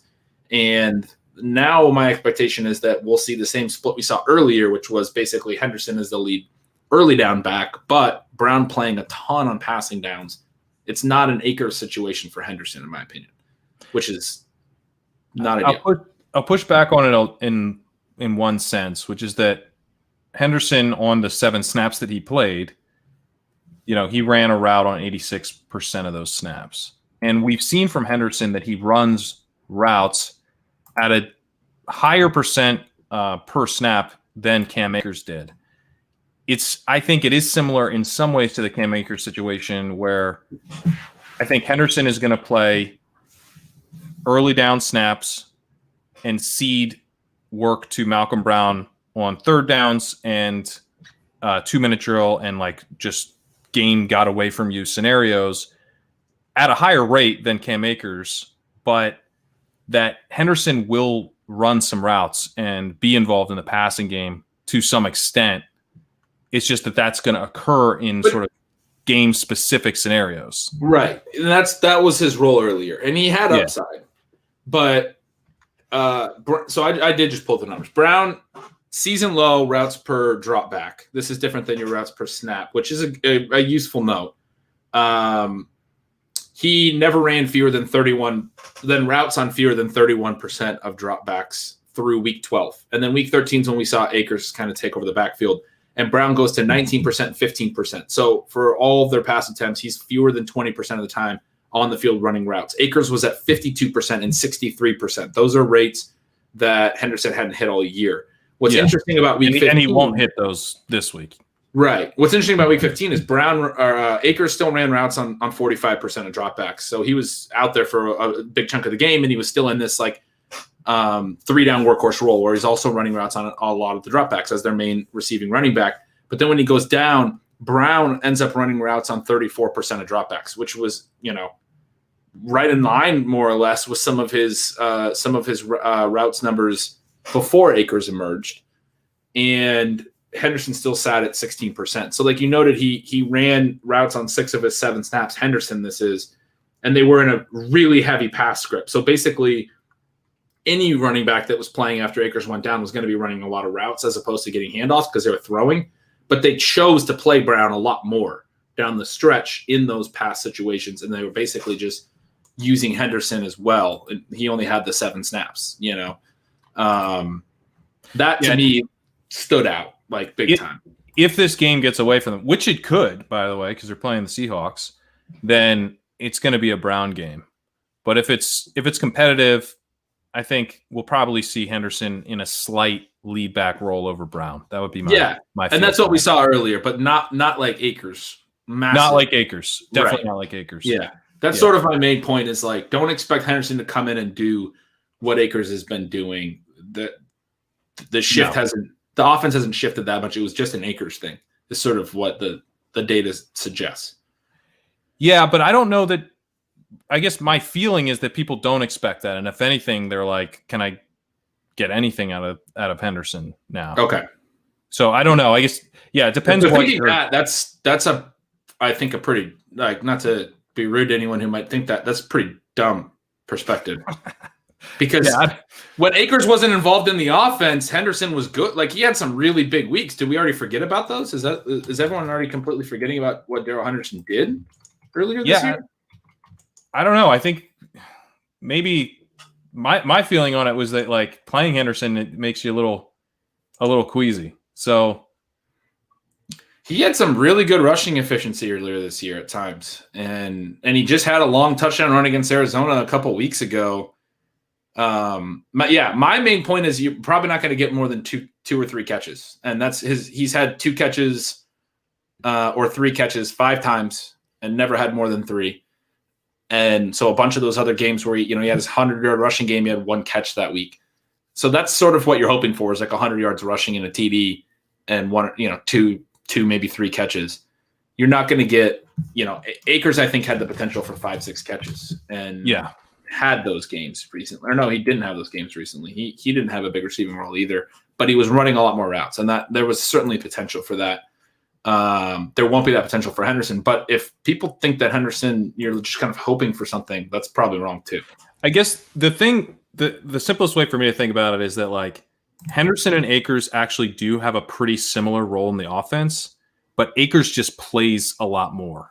Like, Henderson just won't get as many snaps, but what he does when out there isn't necessarily going to be that different. Like, when Akers would have run a route, Henderson would run that route too. It's just that he's going to come off the field a lot more. He's going to come off the field for obvious passing downs. And then that really impacts your overall route and receiving potential. But that's about it. Yeah, you're right. Yeah. I mean, I see what you're saying now. Like, for sure. Like, Henderson is going to probably dominate the early down carries. Malcolm Brown has not done that all year.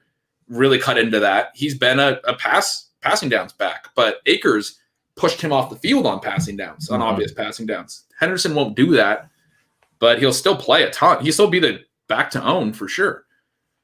What about Lev Bell? Like, and would you rather have Bell or Henderson this week?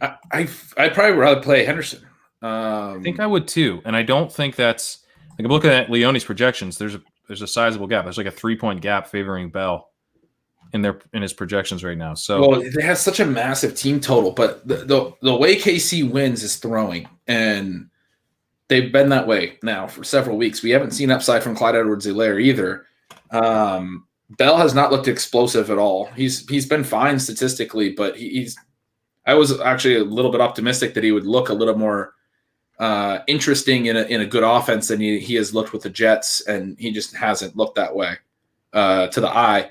And then you also have Darrell Williams, I think, will play. And I don't think they'll go like Bell all the time. Williams' snaps jumped back up last week after Edwards-Helaire left. He wasn't even targeted. He only carried 3 times, but it'll be similar to the Malcolm Brown thing, I think, that we just sort of laid out. Like, I think Williams will play in some obvious passing downs. And it's kind of weird because we've always thought of Bell as this great pass catcher, but Bell will sort of be the early down grinder, and he'll be a plotter, and then he won't actually play all the passing downs. And so I don't know that I really like that. I don't like that either. And you're in a matchup where you beat Atlanta by passing. Kansas City wants to pass. That's what they want to do. Right. They have Patrick Mahomes. They have Andy Reid. They're smart. This is a smart, well-run team that knows what its strengths are, and it happens to match up perfectly with the weakness of their opponent. Yeah, they're going to throw. Yeah, like, you're just banking on with Lev Bell, you need him to get in the end zone or it's not happening. Like, he's going to get like 12 carries and 1 or 2 catches, and that's going to be his whole day. And he's not going to run for 5 yards a carry. And so, you're banking on touchdowns at that point. Yeah. And last week, he had 32% of the snaps, and Darrell Williams had 22%. So that does feel like, you're not looking at like a clear-cut, like, major lead for, like, I don't think. What would you say for Lev Bell? Like 60-40 in terms of snaps to Darrell Williams? Yeah, I mean, that's a good number. I might have even said 55. Maybe 55-40, and someone else plays 5%. Yeah, I could see that. I don't even know that Bell will hit 60%. Is sort of the point I'm trying to say. And they both ran a route on 24% of dropbacks, which, because Lev Bell ran more snaps, he ran a route on 42% of his snaps. Darrell Williams ran around on 59% of his snaps, which was higher than CEH by a little bit before CEH went out. So, That supports the sort of Bell's going to be a plotter and Williams is going to play a little bit more on obvious passing downs type thought. Which we should have a lot of obvious passing downs in this game. Like they should be, you would think, be passing a ton. So I think I go Henderson too, although Taylor does say it's puke worthy. I had someone ask me this question, like, hey, I got to put in a waiver claim on one of these guys. And I said Henderson, but I think I'm contrarian on that to the market. I'm glad that you agree with me though, Ben.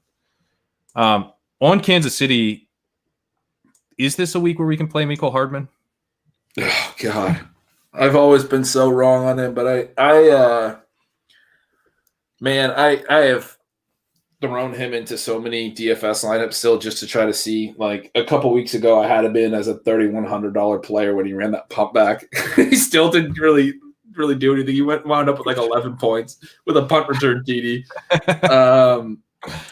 His routes didn't go up at all. His roll didn't go up at all, but he sees 9 targets out of the blue. He sees, some strong air yards, some downfield shots. He had that potential long catch get tipped away that was all over Twitter, and people were trying to say Mahomes underthrew it. He put it right on his hands, and Hardman didn't really drop it. He caught it. The DB dove and got his hand on it, and so maybe it was slightly underthrown to let the DB get back in the play. It was just a good defensive play probably. But anyway, Hardman almost had a long touchdown a few weeks ago. Maybe it was 4 or 5 weeks ago now. I don't know, but I can't recall exactly what game. But he was wide open, Hardman, and out of the slot, and probably should have had about an 80-yard touchdown. But he sort of was curling his route inside, and Mahomes threw back, and it ended up like he was standing there open, maybe 25 yards down the field on a seam route where if they make the connection, Hardman's speed, he's gone, and he has this long touchdown. He's had that type of potential still in his profile. It hasn't necessarily hit, but this guy's a playmaker. We know that. He had a massive yards per target last year. He has another really strong one this year at 9.5. Had the punt return TD. He has 10 total touchdowns in his career already, even though he's never really played a big role. He's only played 30 games. I'm looking at it now. He scored a touchdown in 1/3 of his, or maybe it's not. Maybe he said multi-touchdown games, but whatever. 10 TDs in 30 games is a good number for a full-time player. Yeah, pretty not good. Bad. So it's like you'd be playing him. I think if you play him, you're stacking him with Mahomes and one of Kelsey or Hill, and you'd be playing him on this hope that he has a big play. I don't think you can really trust the 9 targets. It's almost like last week is a bit of a red herring or whatever, but it's not because those targets didn't actually come with a big change in role. Well, they came with a little bit of a change in role. He was up at 46% routes run per dropback, which he hadn't been above 40% since week 9 when he was at 70%. With some injuries there, 66% in week 8. So there's 2-week period where he actually ran a decent amount of routes.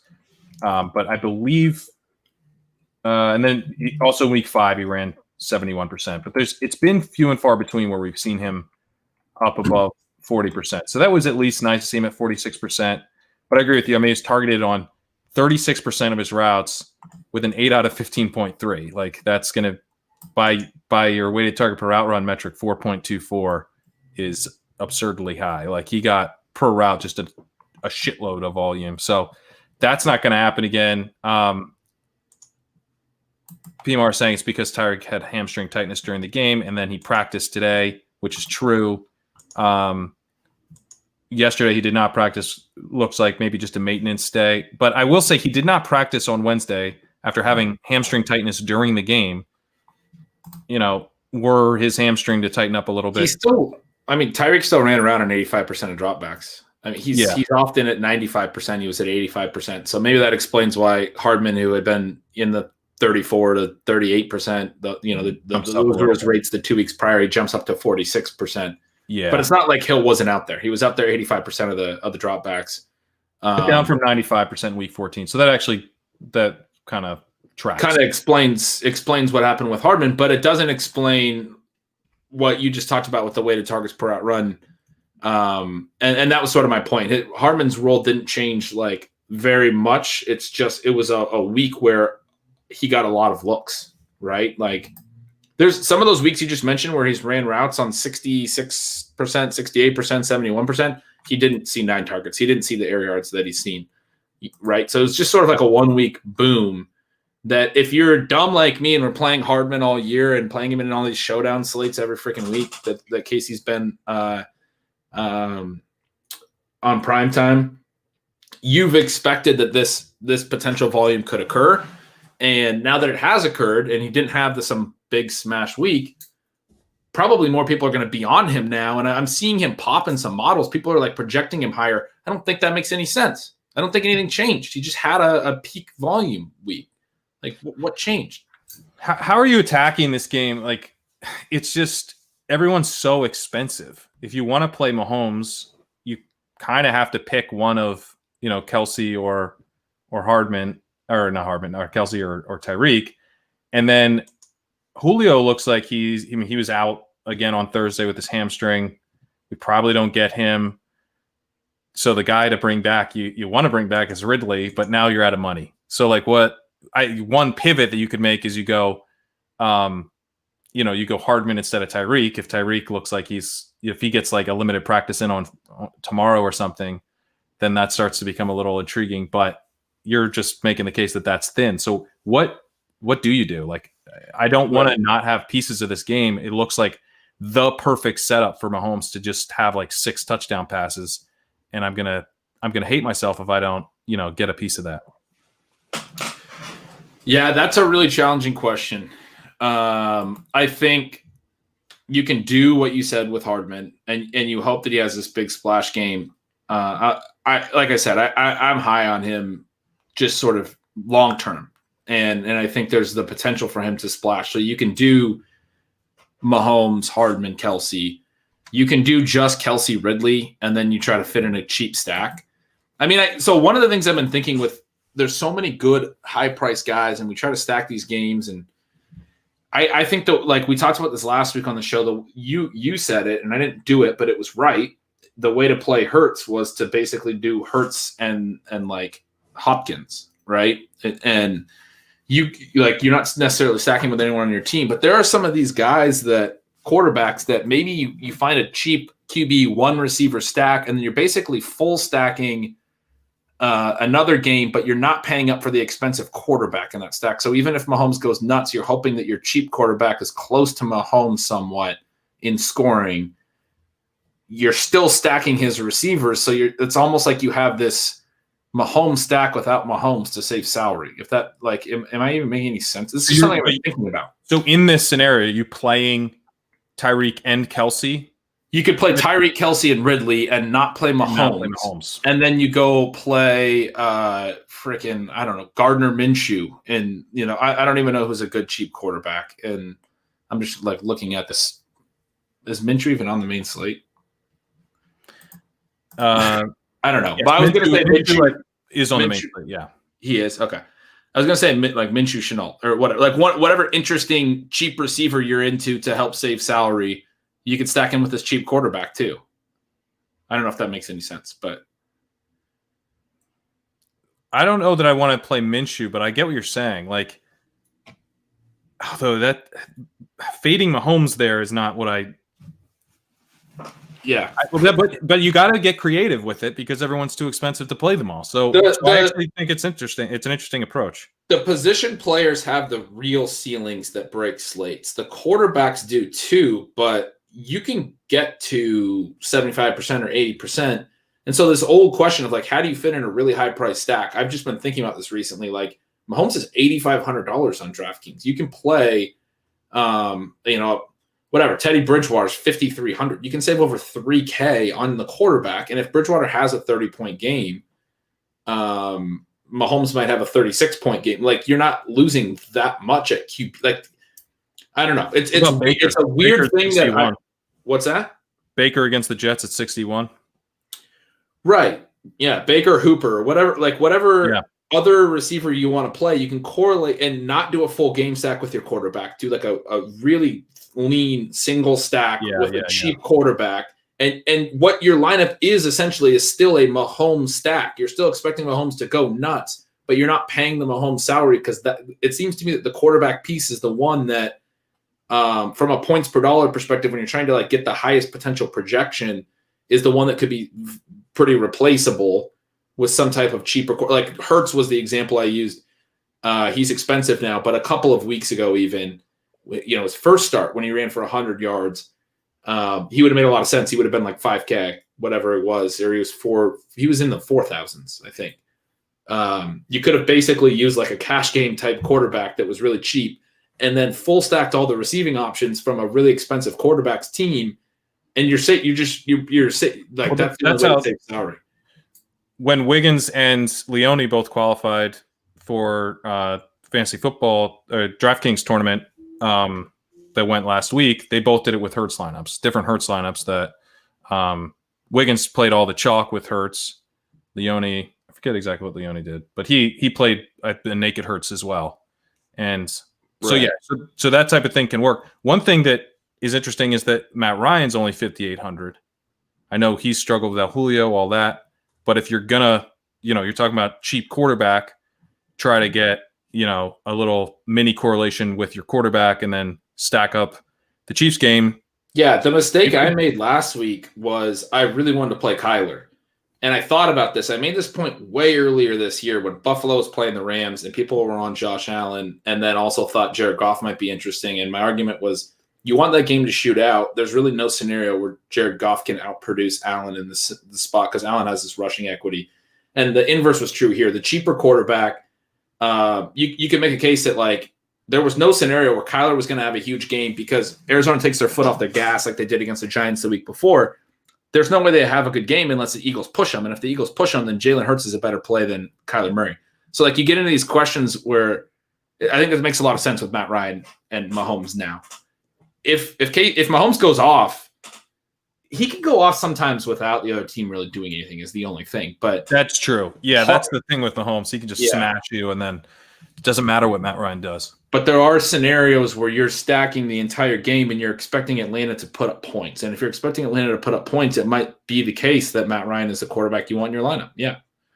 Well, you could also do Matt Ryan like skinny stacked with Ridley and then have Tyreek and Kelsey coming back. So you're you're doing the same thing you were saying, but within the context of the same You're game. not banking on Mahomes to be bad. You're just banking on your quarterback to be better per dollar. Better per dollar, yeah. And maybe you throw Gage in there or whatever. That's sort of like I'm taking that to the next level when I'm saying, oh, go. I used Minshew, but I don't. Yeah, I'm looking at this. I'm not seeing a lot of good cheap quarterbacks. So maybe this point doesn't even make sense. It's just something I've been thinking about recently. That's like, whatever. Andy Dalton, like maybe you want to just play Andy Dalton and CeeDee Lamb this week, and that's what you're going to do at 5,500. It's a cheap stack, and that's all you put in from that Cowboys-Eagles game, and then you play Hill, Kelsey, Ridley. Like your lineup is a Mahomes stack at that point. It's a Mahomes game stack, but you're hoping Andy Dalton has 26 points. I don't know. No, it's an interesting way to attack it because, when I look at the two slates, the Saturday slate, I'm like, okay, I have to fade Kyler here potentially if I'm not playing Kyler, right? You're like, can Kyler absolutely murder me if I don't play him? He can, but I'm not petrified of that. But if I don't have any exposure to Mahomes going off this week on the main slate, it's just such a scary fate, But you still have exposure to, exactly. You still have exposure to him. You don't have to necessarily even play him to have exposure to him, right? That's sort of the point. In fact, you're not playing him, but you are playing him because it's such a weird dynamic right now with the Chiefs. Like they are so concentrated with their production through Kelsey and Hill. And we were just talking about like, okay, yeah, you can play Mecole Hardman, but like, is that thin? And if that's thin, who is it? Do you want to play Sammy Watkins? Like you can do that. You can do those traditional sort of pivots where you're choosing Hill or Kelsey, but it's so hard to fit Hill, Kelsey, and Ridley. And Ridley is the obvious one to bring back. Ridley's so obvious to bring back. Because Gage that's the other part of it is that Gage is 5,100. Watkins is right around there too. So but it's not like they're not anywhere near as good of plays as exactly. And even when you talk about salary, they don't have the ceilings that Ridley and Hill and Kelsey have. They don't have the floors that Ridley and Hill. I mean, like Gage had a season high in air yards this past week. He was getting used a little bit more. Maybe Gage is, the answer, but I think it's pretty clear that Ridley, even per dollar, is the better play, frankly. Yes, Ridley is the better play per dollar. Hill is a better play per dollar than Watkins by like a decent amount. Kelsey's an awesome play per dollar. Like those guys for their price are still like really strong plays. While Mahomes is a really strong play per dollar as well, you can't play all of them. So you got to figure out what you're doing. So you go, I could see going to Gage. I could see, maybe going to Hayden Hurst as a bring back, and then maybe that takes you off Kelsey. So you could do like a Mahomes skinny to Tyreek Hill with a Hurst bring back, and now you've got salary to build elsewhere. So there's different ways to attack it, but I mean, you could even do Hurts is $1,500 off Mahomes. He's still expensive, but then you could Hurst or a skinny stack Hurst. Right, that's what I was going to say. Skinny stack him with it because the advantage to him is his players are cheap, so you could play him with. I mean, hell, you can play him with Alshon Jeffrey. He ran the most routes for the receivers. I don't want to play him with Alshon Jeffrey, but I think you play him with Rager or Goddard. And Rager you're going to play. I believe he is. He practiced yesterday, limited. So can you do Hurts? I mean, yeah, Rager or Goddard. Can you do Hurts? I guess Goddard doesn't make sense because you want to play Kelsey. Unless you although with Kelsey, it's getting to the point where I think you just say, screw it, Kelsey's in the flex. He's not a tight end. Yeah. Because he is. I was talking with Leone about I was talking with Leone a little bit about the two tight end thing. Like, it's kind of been shown to not be effective, but that was all that data is before running backs were now min 4,000. And so like Dallas Goedert is $3,600 on DraftKings. There's not a single running back in the entire player pool that's $3,600. So, and really when we had cheap running backs open up, those were bankable touches. The cheap running backs were the ones that were trustable more than cheap receivers. Usually with cheap receivers, it's like someone got hurt, there's targets available, but they still have two other receivers on their team that normally play. And we're kind of hoping that, not only does this guy play a lot more, but he also earns targets at a high rate. Like, you get what I'm saying? Like, the cheap receivers seem to be the less stable, and we can't get to as cheap of running backs anymore. So as far as saving salary goes, like being able to play a tight end like a Dallas Goedert at 3,600 is like a pretty huge option because he's clearly their number one. Well, you say that, but the Eagles do not seem to realize that because they're having his routes down now that Zach Ertz is back. It's so frustrating. I mean, he is, to me, very clearly their number one option. I think over any of the wide receivers, like he's just been really, really strong this season. But he ran less routes than Zach Ertz last week. So they just don't. The Eagles coaches don't know what they're doing. I think in terms of this rotation. I mean, Rager had the ankle injury. So that cost him routes, but he ran a route on 45% of dropbacks last week. I mean, he's probably at 65 or something if he stayed healthy, but it wouldn't have been anywhere close to, the 85, 90% that he should be at. They had Quez Watkins in at 40% of dropbacks last week. So it's just, the whole thing's a mess. So it does get hard with stacking any of these guys. I guess Rager was targeted at such a high rate, 32% target per route run last week on an 8 out of 12. And he has shown a connection with Hurts. But I just want to play him, even though it's probably thin. So I probably will talk myself out of playing Rager. But I think your best stack option is Goddard. And like you're saying, because he's so cheap and because we don't have the cheap running back options like we used to, I do, and because Kelsey is not it's not like we're saying, you could play Hayden Hurst and Dallas Goedert. Like, that's disgusting. I wouldn't do that.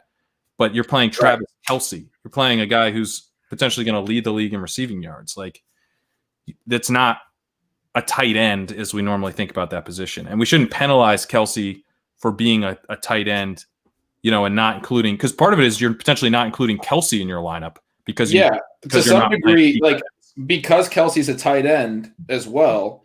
Like you can say, well, maybe there are 8,500 receivers that are better than him as an 8,500 tight end, and he's priced up because he's a tight end. But like to some degree, that doesn't matter. He's going to be in a lot of lineups, and if he goes off, like having him in your lineup is an important thing. And you still have to make salaries work. And if the best salary saving option you have is a cheap tight end as well, whether it's Cole Kmet or whoever, like I still think that there are arguments that the math can work out, if that makes any sense. Yeah, it just makes Kelsey a worse play if you close yourself off to playing him in the flex and then using a tight end. Like he's not that different of a play than, any of these other high-end wide receivers. But if you decide that while you can play one of those high-end wide receivers with a cheap tight end, but you're not allowed to play Kelsey with that, you're just going to have a lot harder time getting Kelsey in your lineup. And this is really hard. What I was saying is really hard to do even with a cheap stack. Like, so I just did the Tyreek, Kelsey, Ridley idea. I did it with Trubisky and Mooney. Like you were talking Mooney, right? It still is really hard to make work. Yeah, everyone is so expensive. It's really hard. But because everyone's so expensive, I think you're limited in terms of how chalky they can be together. If you can find a way you like to get all these guys in your lineup, they're going to be unique together. So it's like one of the things that I'm going to be thinking about until Sunday of like, first of all, how do I play this game? Because it's the most obvious game that you want a piece of. It has the highest total on the slate. It's Patrick Mahomes in a spot where they should be throwing a ton successfully. So like, that's what I'm going to be thinking about, how to attack it. And then if you can find a couple different creative ways to play it, I think that'll give you an edge on the field. Yeah, like I just did Minshew, who's 5,200. He's one of the cheapest quarterbacks with Visca and Mooney. So I'm stacking him with Laviska Shenault, bringing it back with Mooney in that same game. And I have Hill, Kelsey, and Ridley. And I'm playing a cheap defense, and I still only have 4,400 average for my two running backs, which they're 4,000 min. So get Darrell Henderson in there, dude. You still have to, yeah. I mean, you got to play Henderson, and then you got to play Darrell Williams, increase the Chiefs stack. Frank Gore, it's still, it's very challenging to play Hill, Kelsey, and Ridley in the same lineup. Yeah, it is. You can't do it with Mahomes. Yeah. Yeah, you can't do it with Mahomes because you're just out of money already. But I don't know. And this hamstring thing as well makes it interesting because if he's a full practice for for tomorrow, and I don't know if he was a full practice today. It says he was back at practice, but not sure if he practiced in full or not. But that'll be another thing that factors in. Let's see, returned to practice. Doesn't say if it was full.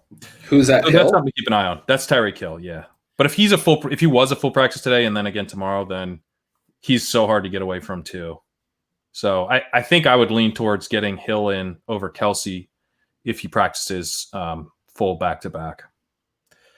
But Kelsey is just so expensive. He's so much more expensive than any other tight end. And again, tight end is a position where you can save so much salary if you can get down to some like the scrubs that we talked about earlier. But they're not good, but they're just so much cheaper. Even Goddard he's $5,000 cheaper. That's an insane amount of money. It's a ton, yeah. And I also late swapped off of Tyreek Hill against Tampa Bay to Kelsey. So I'm scarred for life. I'll never be able to recover. That's a game. So I'm always going to lean Tyreek Hill for the rest of the time over Kelsey. But let's leave it there. A nice long Christmas edition of Chasing Signals. We will be back. I will be back next Monday doing stat chasing. We'll be back on Wednesday. We'll be back next week doing the final, I guess, or what are we gonna do for playoffs? Are we gonna do this for playoffs? I don't know. We'll have fun with it. We'll figure it out. But we'll be definitely back here next Friday at 4 p.m. Eastern for Chasing Signals. Check out. I want to do some. We should do a playoff team. Yeah, we're definitely gonna do that. Yeah, special show. Maybe we do that next Wednesday night or something. Talk to Pete, but that would be fun. I want to look at the FFPC stuff with you guys. Well, part of it is that we need to figure out what the playoff teams are. Yeah. So it might be the week after. We'll definitely be doing an FFPC playoff challenge thing. That's one of my favorite things every year. You always dive into that big time. Yeah, it's a different format this year because there's 2 extra flex spots this year, because there's 2 extra playoff teams. But it's interesting that they just made 2 extra flex spots. So it'll be because FFPC tends to generally gravitate towards running backs. So, but yeah, there's a lot of interesting stuff there. One thing that I think is interesting about that tournament is really like you're picking which teams you think are going to advance more so than which fantasy players to pick. But anyway, we'll be covering that in depth probably over the next couple of weeks. Until then, check out Stealing Signals. Check out Ben at Yards Per Gretch. I'm at Pat Kerrane. We'll see you later.